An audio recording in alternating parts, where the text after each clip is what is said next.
Çox rəngarəng bir ölkəyik, balaca olsaq da.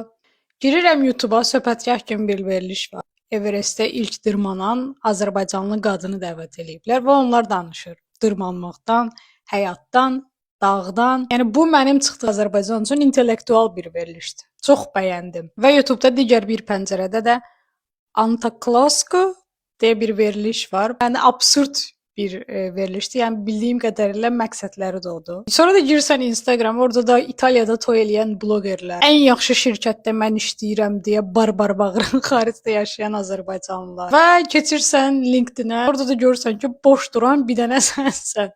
Hər kəsin bir vəzifəsi artıb, hər kəs bu uzunluqda bir motivasiya postu paylaşır. Sonra keçirsən TikTok-a, Polşada fabrikdə işləyən azərbaycanlılar, əmrin təkəri, əmrin təkəri, hər tip var aramızda. Çox qəribədir. Buna da bir uzaqdan baxan biri olaraq